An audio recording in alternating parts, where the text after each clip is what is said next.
Hey folks, great to virtually see you here today. My name is Dan Meyer. I'm going to delete this part that says no sound yet. You're good to go. There's sound now, and I'm hoping you can hear me. So you folks, I got a question in the chat. You folks aren't audible to each other. Video is off. I see folks from the Northeast who are dealing with some pretty severe storms right now. One person has hooked their laptop up to a generator to be with us today, and I appreciate you. I mean, everybody, but certainly you. It just speaks to why I'm so happy to be here. I'm a former high school math teacher and currently lead the teaching team here at Desmos. And I've told myself I'm an introvert for a very long time. Like I get my charge from being by myself, but I've realized the limits of that during quarantine, where I find myself missing very much communities of people, including and especially communities of teachers who are nothing if not extremely creative in meeting and rising to whatever challenge faces them, including in this exact moment, attaching a generator to a laptop. There it is. And we need all of that kind of ingenuity, all of us, to make it through this next school year. And I and my team at Desmos, we are here to support you. We are so excited to support you folks. So that's me. We have another participant, another co-host here today that I'm so excited for you to meet.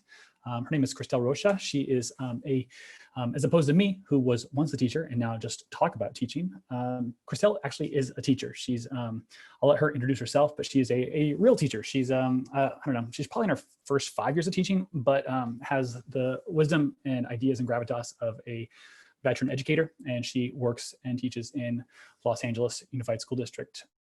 She, like many of you, really dipped into some creative alternate strategies for teaching students once schools closed last year. Christelle, if you can unmute yourself, feel free to say hello to folks and tell them a bit more about your background here. Hi, yeah, thanks. I'm actually having some technical difficulties with the Zoom because my computer for some reason can't film me. So I don't know if y'all can see me or can't. But I'm happy to be here. I'm a 7th and 8th grade math teacher, and I will be sharing my face as soon as I can. And yeah, so I will just get on that.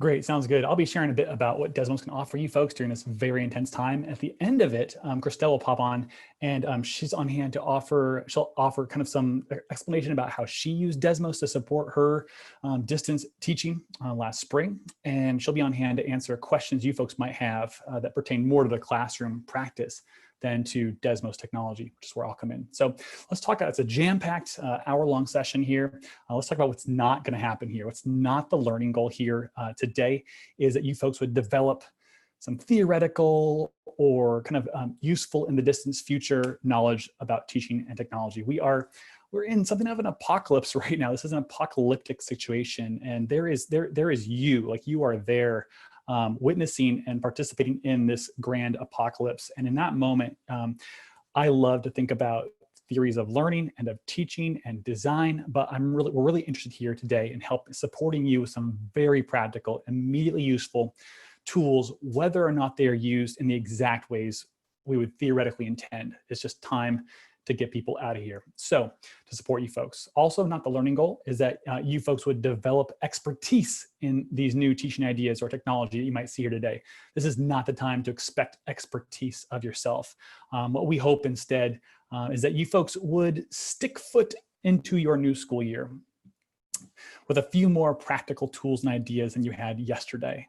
Stick footing. This is an image, a cartoon came out of the school closure time last spring, where Renee Fry said, just this summarized really perfectly, I think, a lot of people's experiences where at the start of the semester, it was like, yeah, we have this lots of energy and ideas. It's a normal kind of horse looking thing. And by the time schools closed and you were teaching remotely, the actual practice of teaching resembled something of a stick foot rather than a fully realized hoof on a horse.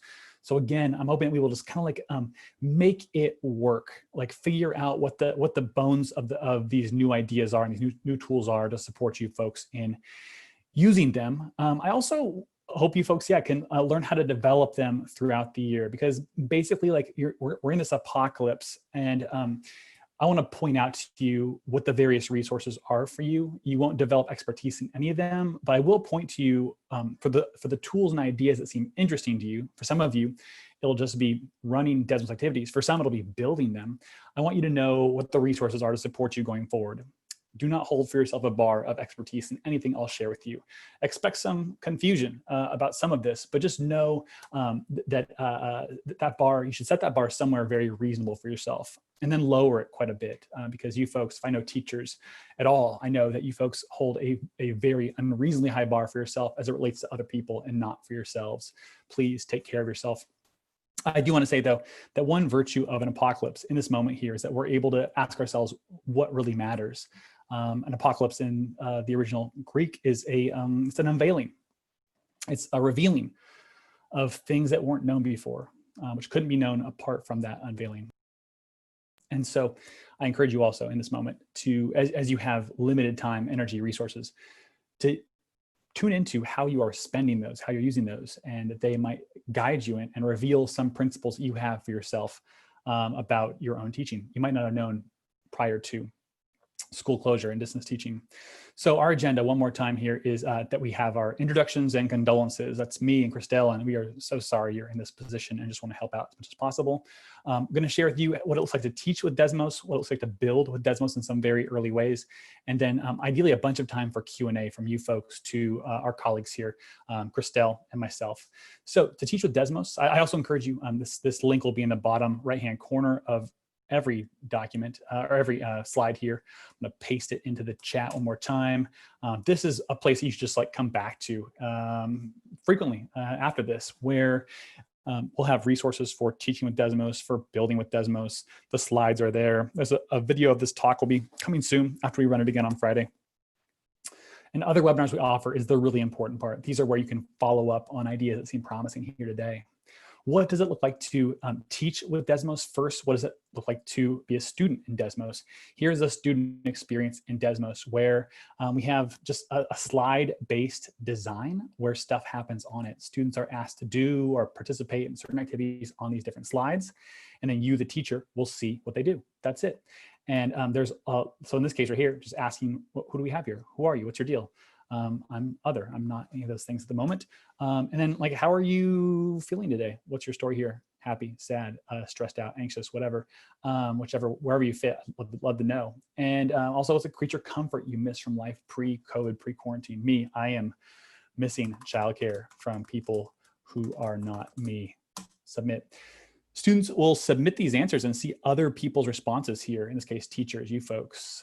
They can drag points around. Like this question asks you, like, what's your energy like right now? If 100% is where you were at the start of last year, let's just call it 100%. Are you feeling real low, 10%, up here at 120%? Where are you? And if you click that button, you'll see everyone else. This is what the student experience is like. You can grab these slides from lots of different places and add them to an activity, or you can find ones that are pre-built and get them to your students. They can work on them at the same time with you on a Zoom call like this, or you can send them out via Google Classroom and they can work on them asynchronously on their own time with generous due dates from you folks, I hope. And so how we get students, in this case, you folks, into this activity is through a class code and a website. You head to a website, you type in a class code, and then you, like this person right here, this person right here, me, you'll be in the activity with 5 slides to complete. And that's it. You press the right arrow to go to the 5th slide, and we'll call it there. We'll call it good for now. So take a few minutes, we'll say 5 minutes, no more than that, to run through those 5 slides. Again, how you get in there is by entering in, heading to this website, which your students will do as well, and typing in that code. And I'll add this to the chat as well. I'm seeing 3 folks dropping in, 4 and more and more and more, climbing up. Great. If you can't access a web browser right now, double click on your Zoom window where you're seeing my screen. It'll shrink up, and then you can head to your web browser and open up a new tab. And again, type in this class code.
There are only 5 slides and folks are wrapping up. I'm going to pause you folks here in just a few minutes. Sorry, just a few seconds. We're set.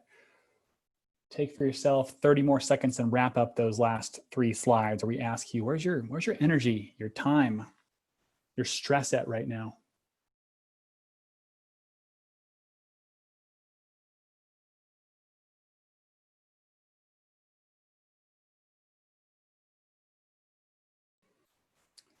Ten seconds. Melissa says, no, the pause is so annoying.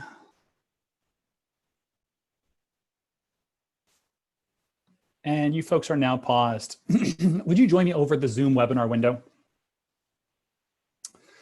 So I've got 230 students in the chat, in the activity here, and that aggregate feature on screens 3, 4, and 5, where you see classmate responses, is really starting to freak my computer out. We'll see how this holds up here. It should. I can, on this right here, what you're looking at on my side is the teacher dashboard for a Desmos activity, where this is where I can see how people are doing, where they're at. I can respond to student thinking in some productive ways. So right here, I see that 191 people are on screen 5. That's great. A handful of folks are still on other screens. Fine also. On the student tab up here, that's the summary tab up here. If there were a right answer for these questions, I would see some other symbols here, but there's not. There's no wrong answer or right answer here. On the student side, I can see what I showed you folks, which is like what the students will see, which is a nice way to set up this experience for students if you're in a live Zoom experience. The teacher side is where things start to heat up. So here's the summary view again. On the teacher side, we start to see what people actually said. So on this screen right here, I see that I have 4 K-5 teachers, handful of K-5, lots of 6-12, some coaches, a couple administrators, welcome, welcome, welcome, and some others here as well. You'll notice that these names are not names that you might expect for math teachers to have in the US in 2020, and that's because I've anonymized you folks. This anonymize button here will turn on and off your real name. So here you see names that might seem a bit more familiar to you. We have, in that anonymization, we have applied to your name a mathematician name from throughout history, and particularly throughout geography, throughout various other forms of identity that are often underrepresented in math classes as people having a math celebrity to them. So we have a lot of folks from non-Western countries here, a lot of women as well. So teachers, sometimes students will look up who they are, and I can always put my mouse over the anonymized name and see that Al-Khwarizmi is Michelle Becker if I want to. Anyway, that's great to know here. Really curious about where our various robots are at. Seeing lots of green robots, a few reds. There's a lot of people here. If I want to, I can go over here to the overlay and really neatly kind of see where the energy is in the room. Here's everyone's points creeping on in. Right here, we got a lot of folks that are in the positive half here. That's great. And some folks that are very reasonably feeling a bit stressed out. As far as what you miss right here, you'll see student responses on this side right here, which is great. There's a lot of them here. And so what I might do, and here's where I introduce a fairly advanced feature of Desmos activities that you should tell yourself, I am not going to do this until semester 2, if ever. But I want to like excerpt some and just share some highlights, if you will. And so I might just click on this camera icon right here. Boom, it says snapshot captured. I might grab a different one that's connected in some way, that shares a theme or that contrasts in a useful way. Right here, I can grab a few more of these, click it, snapshot captured. Where are these snapshots going? They're going up to this 4th tab up in the top right-hand corner that you haven't seen yet, snapshots. What this does is I have these 4 student responses. I can grab those and drop them in here and say, what's the same? What's different about these? Or grab these ones right here and put them in a different collection and say, do you agree, disagree? I don't even know, it's just examples here. I press present, and then students see, as I am right here, these don't get pushed out to student screens yet. This all we can do is share with you like this on a synchronous Zoom call, let's say, some interesting student responses. So oftentimes while students are working on the activity on their screens, I'm on my own screen, looking at their ideas, taking snapshots, getting ready to build explanation around those. So that's snapshotting. We've also shared with you pausing. You're experiencing pausing right now. And pacing is the other tool that's limited you to 5 screens out of an 11 screen activity. That'll work. I am kind of curious how we're feeling on screens 3, 4, and 5.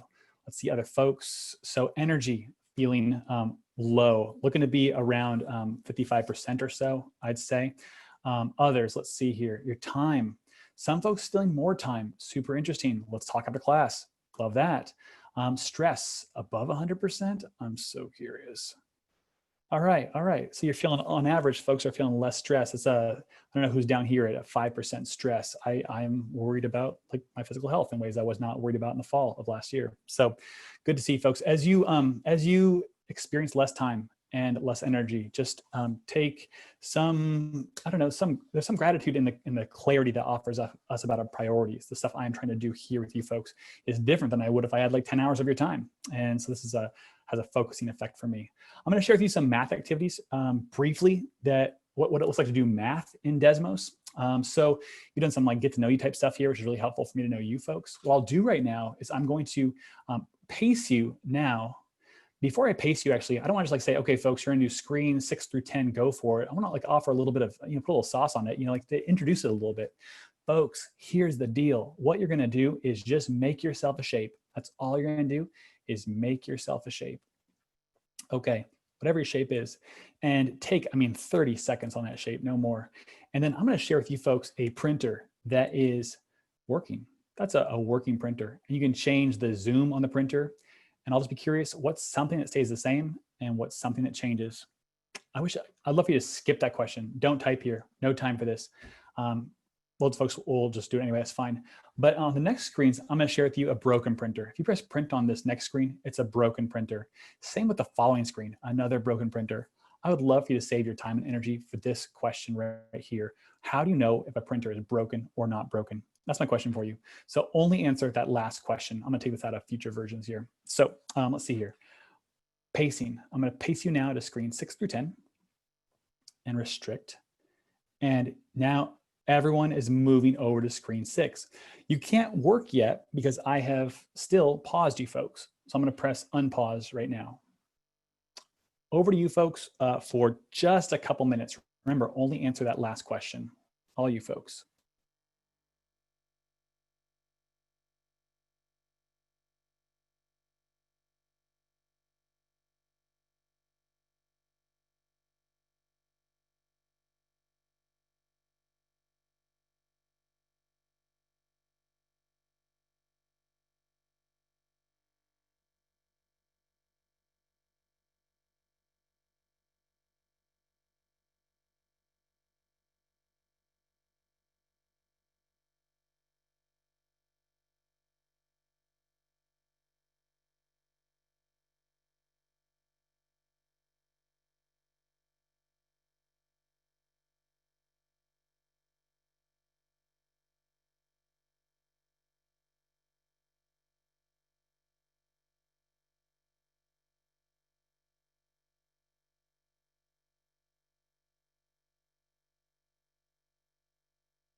Let's take just one more minute and get some ideas down there on that last question. How do you know a thing is scaled or unscaled, broken or working printers? What do you notice?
Got a bunch of math teachers on the call right here. I dig that.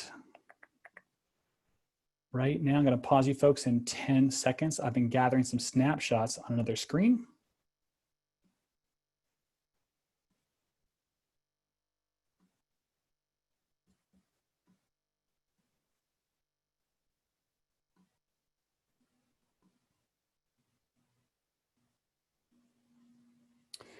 Go ahead and pause and come on back to us in the Zoom window. I want to call out some, I mean, this is a really smart group, and I'll encourage you folks.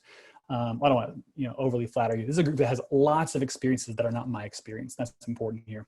Lots of ways of making this work in different contexts. I'll share with you a link to a Facebook group later where lots of just a diverse group of educators are jumping on and, offering loads of ideas that we at Desmos could not come up with on our own. So for instance, some folks are calling out, they use snapshots by screenshotting them and dropping them into Google Slides, for instance. That's one way to do them asynchronously. I'm doing them synchronously. So on your side, I just want to call this out. What's this? The ones I pulled out, people call out angles a lot. Angles stay the same when it's scaled. Angles at each vertex stay the same. I love that. Also saw this, that the shape is the same, but the size is different. Same shape, but not size. Also dig it. I love seeing people. I love seeing people bring in images or metaphors or words from their other kinds of contexts. This is so helpful for other students to see that this is, a lot of students are like worried to write something like this, worried like, is this mathematical? I don't know. And so I want us to say this is mathematical. This metaphor is math and very helpful for lots of folks. So this has been an example of how one might facilitate a Desmos activity synchronously. There's other kinds of activities, and I'll just share with you one called Land the Plane, a sample screen right here. Land the Plane here, if you press submit, you see the plane and it doesn't land on the runway, for instance. And students can keep working on this, like, oh, okay, yeah, that's looking a little bit better here. Maybe 1/3, 1/2. Okay, and what happens in a lot of our activities is we give students feedback that is not just right and wrong, the kinds of feedback that does not promote student thinking, but feedback that encourages students to revise and reconsider their ideas. This is a screen that I would recommend for asynchronous work when possible, to have students work on this on their own. Christelle might come on a little bit later and offer different kinds of ideas here, since she's actually done this distance teaching in Desmos. Whereas these screens right here, I really want to, like, the teacher is the feedback on these screens here. That the teacher is going to select and sequence student thinking on these screens, and that really works best in an asynchronous environment. Could work, or a synchronous environment. It could work asynchronously where you have students come back together later and review, like I did right here, do this review after they've completed this at home on their own time. That's a possibility. But I just want to draw that distinction that some activities will be better synchronously, same time. Others could work asynchronously when they have this kind of feedback right here, especially this kind right here. So this has been the facilitation of a Desmos activity. When schools closed down, we jumped into action and created a series of tools to support you folks, all of which are free. Every last bit of this is free. We make our money by selling licenses to our work to companies who then charge school districts oftentimes. But we don't charge teachers directly. It's a fantastic model that allows us to offer this to you. We also have a core curriculum for middle school that we are in the process of the first full year of working on. Stephanie will type in the website to that curriculum in the chat if you're interested. So here's a couple of tools you should know about. One is Coteachers, where if I want, say, Stephanie or Christelle to be able to see all this student data, that's really easy when we're all in the same class together. They would just wander by my desk and see the data. But when we're separated, you can add co-teachers by clicking this icon up here. And again, if you missed this part, just know that in our document here, there's a link that says co-teaching somewhere. All that went in there. Most of these have like there's a follow-up here in our notes document, which again is in the chat.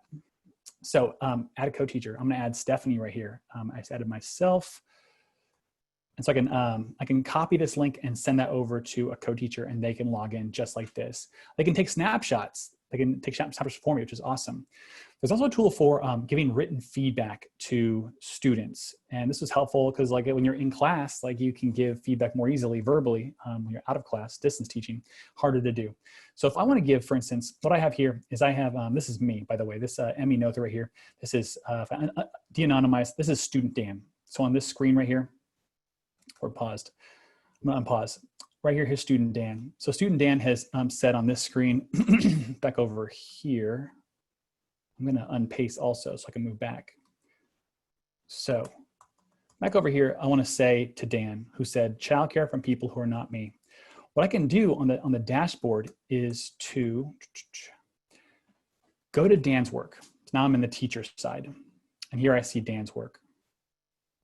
I can click this icon up here, lesson feedback. I can say, lesson feedback. I can say right here, same, buddy, same, and press send. And then on student Dan's side, what Dan sees is this icon with a 1 above it. And what I see on the dashboard here is a green triangle in the top right-hand corner. This part is new. That green triangle is new as of a few weeks ago. And that says that Dan has feedback there and has not read it yet. And so as student Dan here, what I can do is go over to the screen or not, just like click on this icon wherever I am, and this will open up the teacher's feedback. And that might prompt me to revise my thinking, I don't know what. But now I've read it, and so over on the summary view, that triangle turns gray. That says Dan has read the feedback, and if I had said something to myself like, hey, would you clarify your thinking a little more here? Or I'm not sure what you mean by childcare or whatever else. I could then go back here and see what Dan had done. That's written feedback, and teachers have found it enormously valuable during distance teaching. You should know about it as well. On our document right here, there's how do I learn more about written feedback is a document where you can get more info there. There's no bi-directional chat here. It doesn't go back and forth. It's just teacher to student. We're thinking about some different ways to add some bi-directionality to the communication here, but there's not that currently.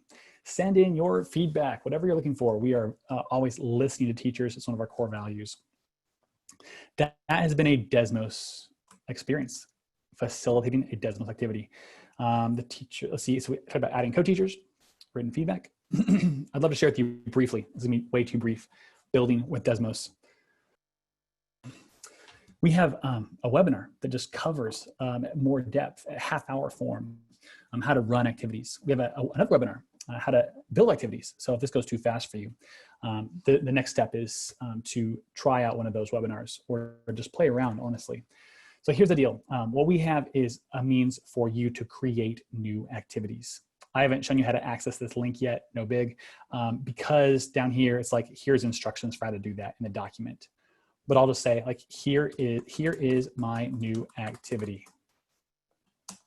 And now what I have is, on this next screen, is a palette of options on the left-hand side, where I can, for instance, title a screen, how's everybody doing today?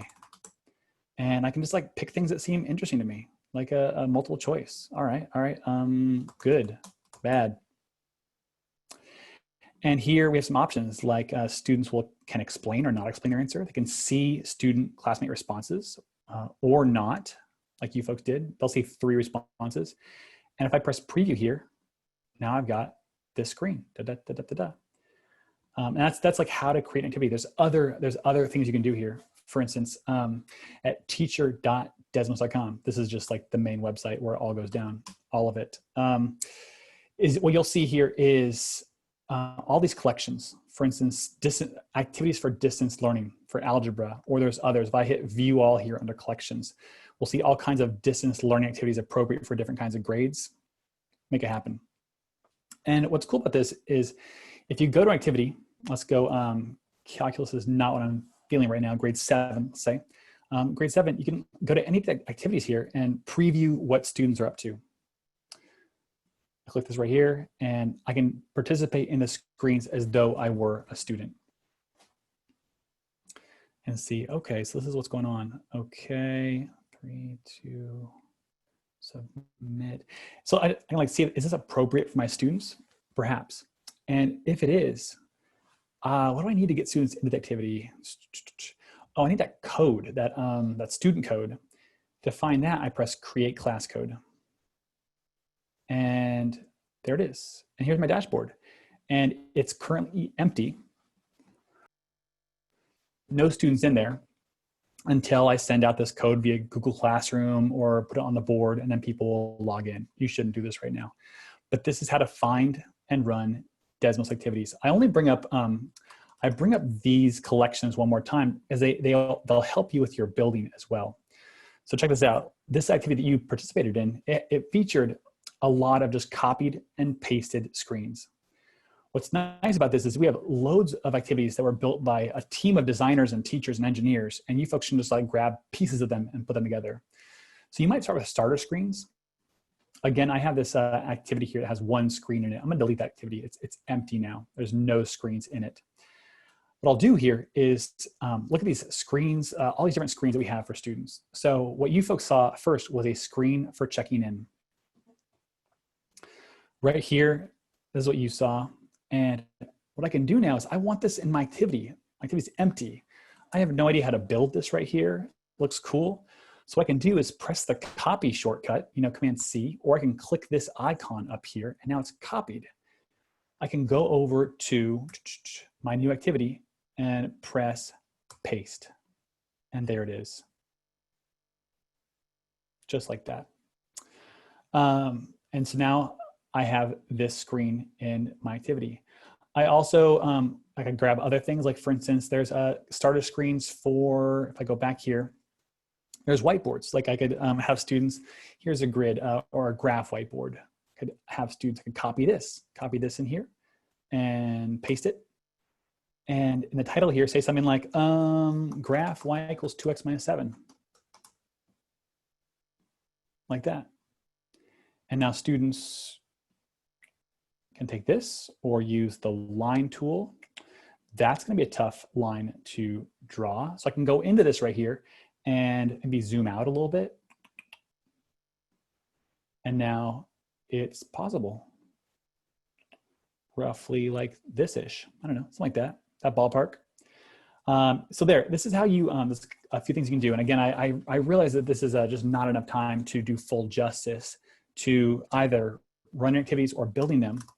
But again, if you head to a link on our document, we have webinars for running activities here and building there if you want to know more. And really the best thing you can do is probably just play around. Create a new activity using the instructions that you'll find right here and paste screens in that you see that seem interesting. So I have this screen. I also had screens from an activity called scaling machines. I saw this activity and I was like, ooh, that's fun. And so I grabbed, again, it's copied, pasted, copied, pasted, and it's mine. Like, this is me. I can use this now all the way through. If I press publish, nice. And now what I see is, cool, I see create class code, just like I was hoping. Create class code. And now this is the code that gives me the dashboard that lets students get in, lets me see my student thinking and connect to it, and snapshot it, and help students feel known and heard even under awful circumstances such as this. That's how to build a basic Desmos activity. Let's grab a few questions from the chat. Anybody, Stephanie, have you been collecting a few of those by chance, or should I just skim back up real quick? I'm collecting them and they're in the Q&A for you. Oh, right on. Queuing and Aing. Just a couple here, and then we'll move to a main Q&A here. Let's see here. So one person asked a pretty advanced move here. I wanted to know like how you can snapshot people without them knowing it, so it's not distracting for them, I assume. So like right here, if I'm the teacher and I'm on this screen and I'm scrolling around and I'm snapshotting, oftentimes students are distracted by this. So what I do is in Zoom, I share only one window, not my desktop. And I grab this dashboard link and I open up a new window, which I have just done, and you have no idea. I feel so sneaky, so subversive. And now I can snapshot over here. Watch this, check this out. Up here at the top of the snapshots tab, it says 9, right? Okay, nothing's happening on your window here. But watch how it goes up to 10. How did that happen? Oh my gosh, it's in a separate window. Cool moves, think about it. Let's see here. So one person asked about using Desmos versus Nearpod. Nearpod has access to, they can use our graphs in Nearpod, but there's loads of this particular platform for facilitating is very different. And I couldn't speak to the exact differences here, but I would just say Desmos is definitely much more geared towards mathematics, where Nearpod is geared towards a more general audience. We love Nearpod, we're just serve different folks. Tammy asked about the whiteboards. Can you see everyone's at one time? So the answer is yes on this teacher dashboard right here. I'm not going to log in and see that, but right here, what would happen if people logged in is I would see the whiteboards show up like rectangles on this screen right here.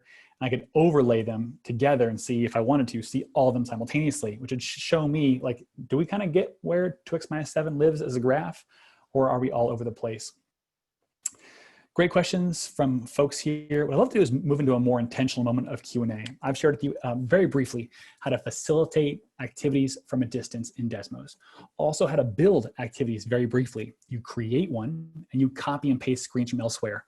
And you can also, just so you know, you can customize those screens. Those screens are customizable, as you saw me do with graph y equals 2x-7 and zooming out the graph. There's lots of possible customizations.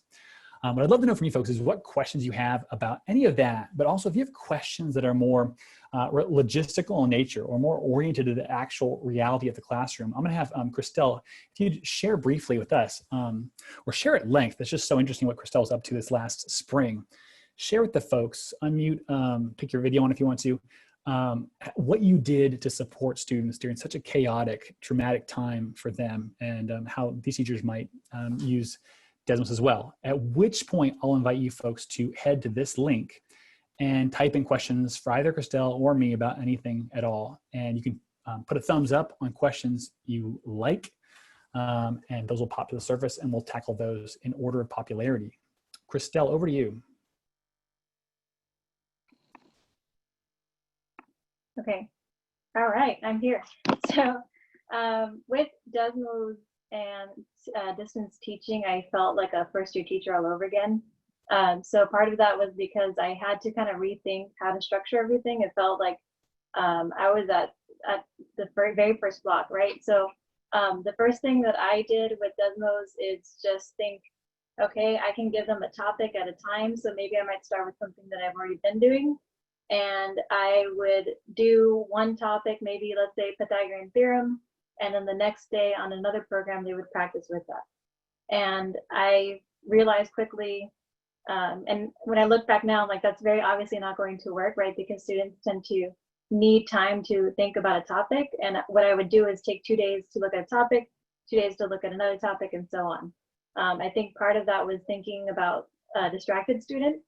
So if students were not as engaged, they might feel like they need to change topic or get something new. So part of that thinking was that. And then I realized like I had to start and get a little bit more creative, right? So I started seeing that students would go through problems and maybe not get so much feedback. So it's something that I know Jen talked about and Dan talked about on like different ways to go back and give them ideas.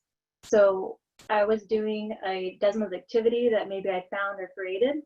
And then the next day I would do a follow-up activity that summarized things that I saw students were doing, things that I wanted to kind of say back to them about, you know, themes that I found and so on. So I'm really excited that folks shared the feedback because I didn't think to do that.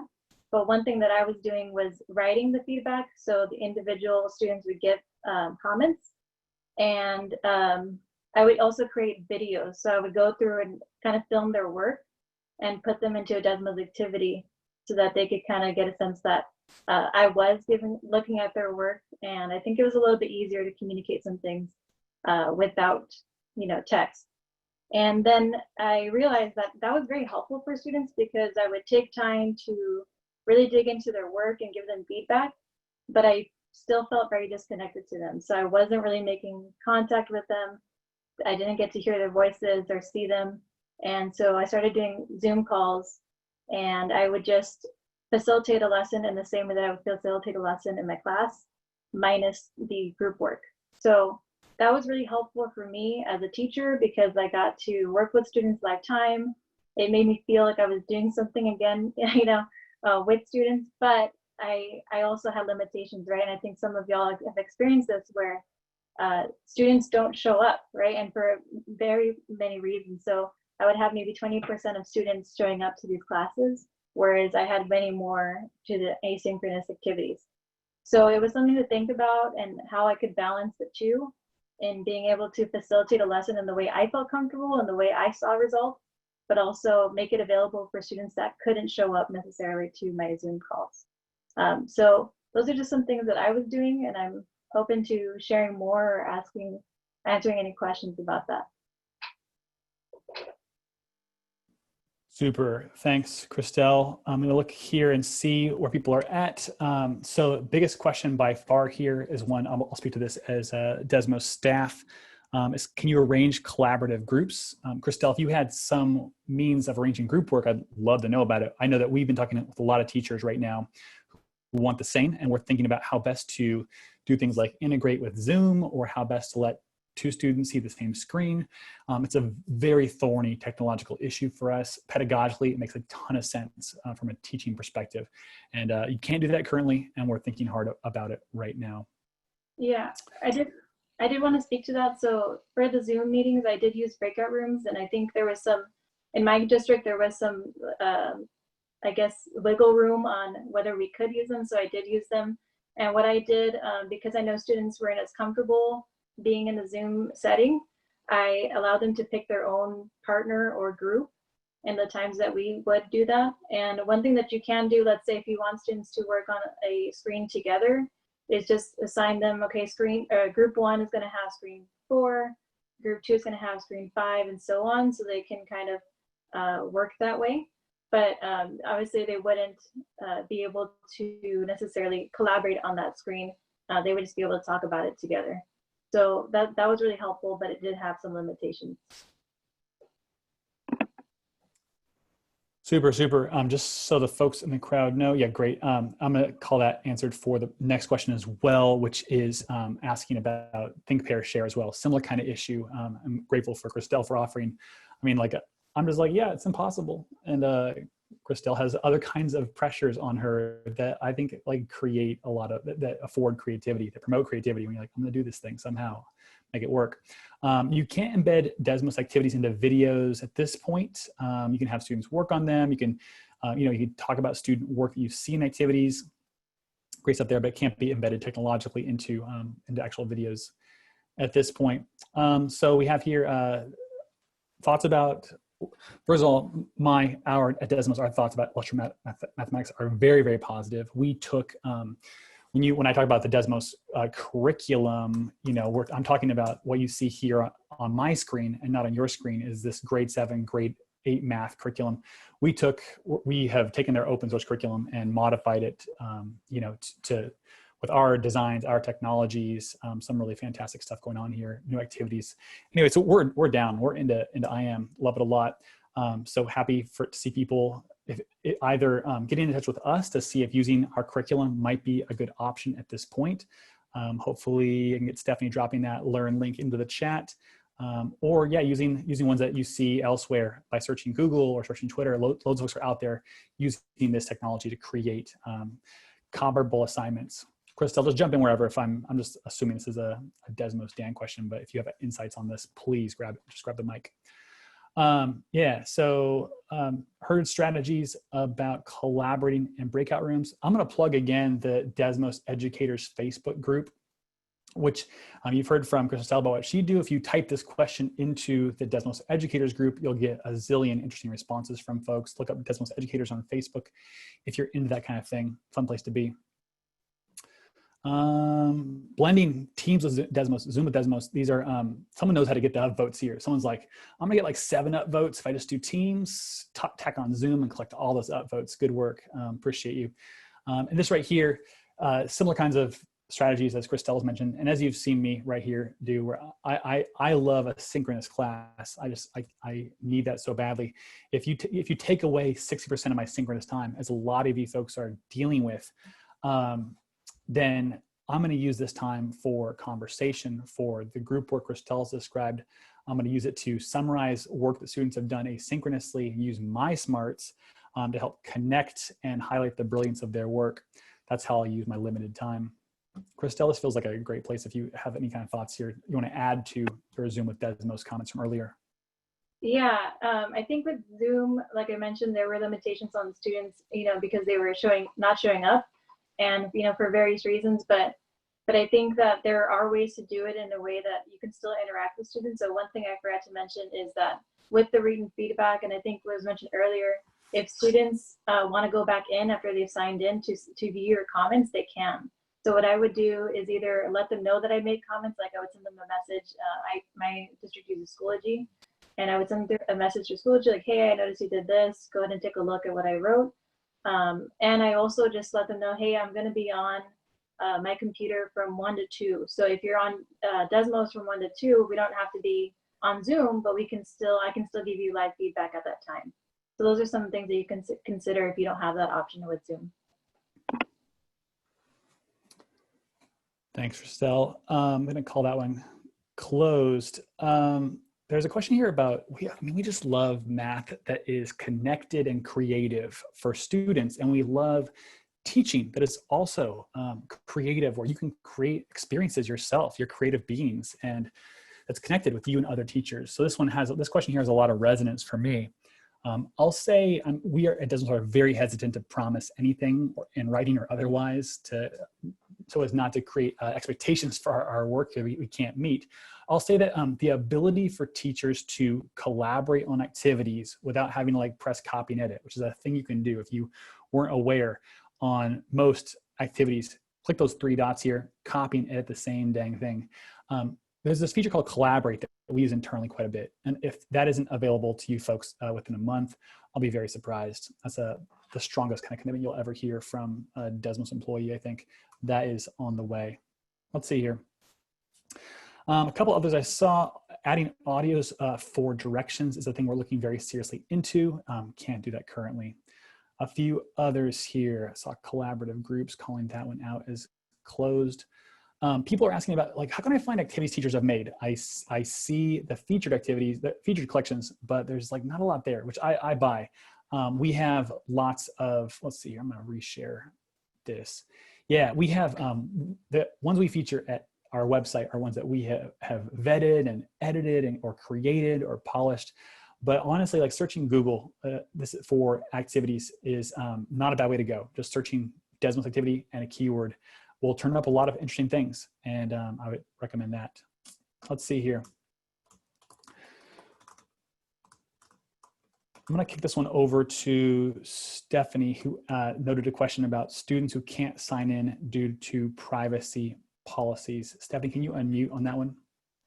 Yeah, so if students are unable to sign in for privacy policies, students can always do an activity without signing in. Students don't need to sign in order to do an activity. They'll have the option of signing in with Google, signing in with Desmos, or continuing without signing in. We always welcome students to continue without signing in if there's privacy policy issues.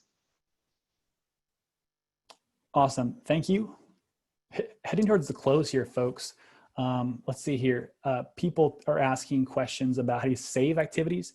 Just to note that you can create your own collections. You can press this plus symbol here and create a new collection.